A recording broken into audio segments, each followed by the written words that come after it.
নমস্কার বন্ধুরা, শিউলি অফিসিয়াল ব্লগে তোমাদের সবাইকে স্বাগত। সবাইকে জানাই শুভ সকালে অনেক শুভেচ্ছা ভালোবাসা।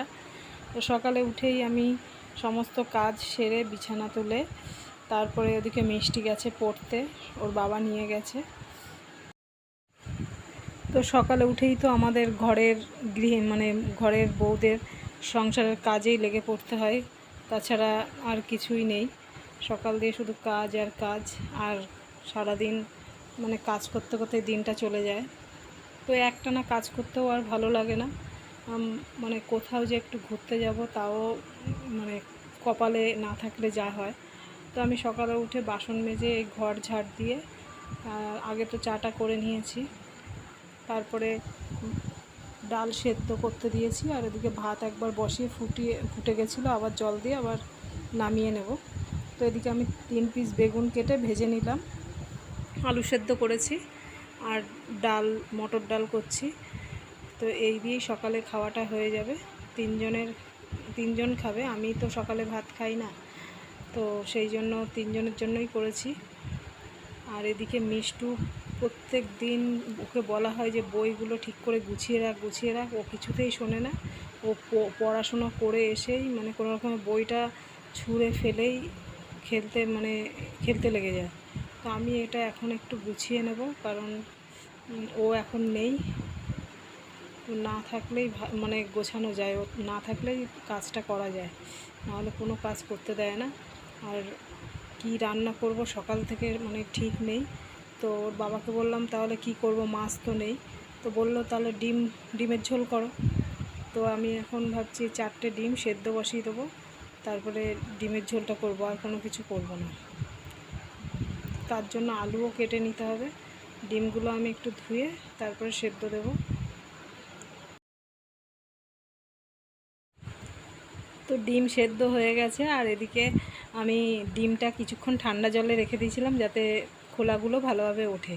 তো এখন ডিমটা ছাড়িয়ে তারপরে ডিমগুলো ভেজে নেব। তার আগে একটু আলুগুলো ভেজে নেব লবণ হলুদ দিয়ে, কারণ আলুগুলো একটু বড় বড়ই কেটেছি, মাংসের আলুর মতো। তো আলু ভাজা হয়ে গেলে তারপরে আমি ডিমগুলো ভেজে নেব।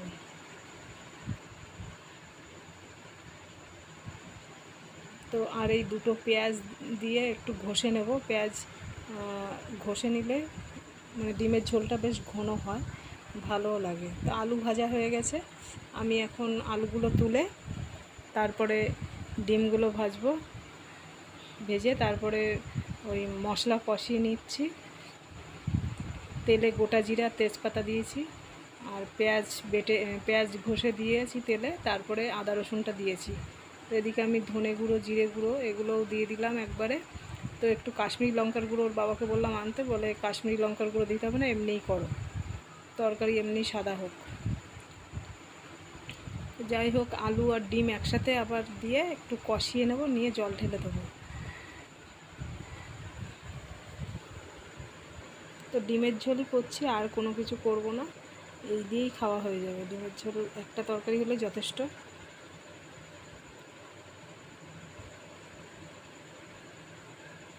তরকারিটা ফুটে গেছে, আমি এবার একটু সানরাইজ শাহি গরম মশলা, আমি তরকারিতে যখনই দিই শাহি গরম মশলাই দিই। তো তরকারিটা আমার হয়ে গেছে। তো স্নান করে আসলাম, এখন স্নান করে এসে তারপরে আজকে মিষ্টুর বাবা ঠাকুরকে দেবে, পুজো দেবে। আমি আর আজকে দেব না, ওর দাদুকে আবার খেতে দিতে হবে। তো বললো যে আমি দিয়ে দিচ্ছি পুজোটা। সকাল দিয়ে এই কাজ করতে করতেই আমার যেন সময়টা চলে যায়, বাড়তি আর কোনো কাজ করতে পারি না। একটু জামা কাপড় কেচে দেবো ভাবলাম, কিন্তু আর সময় পেলাম না। তো এখন সবাইকে খেতে দেবো, দিয়ে তারপরে নিজেও খাবো। তো সেই সকালে ভাত করেছি বলে ভাতটা আরেকবার গরম বসিয়ে দিলাম, দিয়ে ওর দাদুকে আর মিষ্টুকে খেতে দিয়ে দিলাম, আর ওর বাবা পুজো দেওয়ার পরে তারপরে ওর বাবা আর আমি একসাথে খাবো। তো বন্ধুরা, ভিডিওটা আর বেশি বড় করছি না, আজকের মতো ভিডিওটা এখানে রাখছি। আর ভিডিওটা যদি ভালো লাগে অবশ্যই আমাকে কমেন্টে জানিও, আর যারা নতুন আমার চ্যানেলে তারা সাবস্ক্রাইব করে দিও। ততক্ষণে ভালো থাকবে, সুস্থ থাকবে।